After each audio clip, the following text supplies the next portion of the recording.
Next gossip of the டே யாரை பத்தி அப்படின்னு பாத்தீங்கன்னா நம்ம வடிவேல் இருக்காரு பாத்தீங்களா, வைகை புயல் வடிவேலு.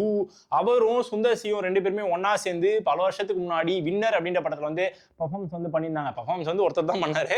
டைரக்ஷன் பண்ணது யார் அப்படின்னு பாத்தீங்கன்னா நம்ம சுந்தர்சி சார். ஓகே, தரமான ஒரு டைரக்ஷனா கேட்டீங்கன்னா கண்டிப்பா இல்லைன்னு தான் வந்து சொல்லணும். ஸோ அது வந்து காமெடிக்காகவே ஓடின ஒரு திரைப்படம் தான் வின்னர். பல வருஷம் கழிச்சு, கிட்டத்தட்ட 15-16 வருஷம் கழிச்சு திருப்பி ரெண்டு பேருமே ஒன்று சேர்ந்திருக்காங்க. தட் இஸ் கேங்கர்ஸ் அப்படின்ற படத்தின் மூலமாக ஒன்று சேர்ந்து படத்தை இப்போ ரிலீஸும் பண்ணிட்டாங்க.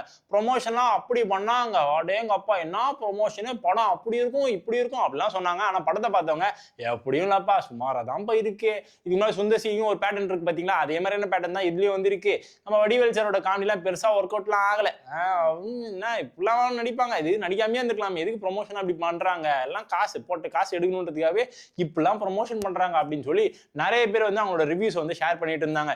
இன்னும் ஒரு சில பேர்ல என்ன சொல்றாங்க அப்படின்னா, வடிவேல் சாருக்கு கதை அவ்வளவுதான் முடிஞ்சிருச்சு, இதுக்கப்புறம் இப்படிலாம் நடிக்க கூடாது, காமெடிலாம் பண்ணக்கூடாது, குணச்சித்திர நடிகரா வேணா நடிக்க போனா ஒர்க் அவுட் ஆகுமே தவிர்த்து இந்த மாதிரிலாம் செலக்ட் பண்ணாருன்னா செட் ஆகாதுப்பா.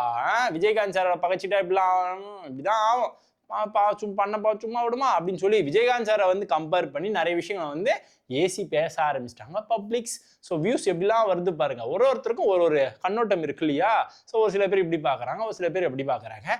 ஒட்டு மொத்தத்தில் கேங்கர்ஸ் படம் பார்த்துட்டீங்களா இல்லையா, படம் எப்படி இருக்கு, காமெடி ஒர்க் அவுட் ஆயிருக்கா இல்லையா, நம்ம வடிவேல் சாருக்கு வந்து ஒரு கம்பேக்கான மூவியா இந்த படம் அமைஞ்சிருக்கா இல்லையா, நீங்க என்ன சொல்றீங்க?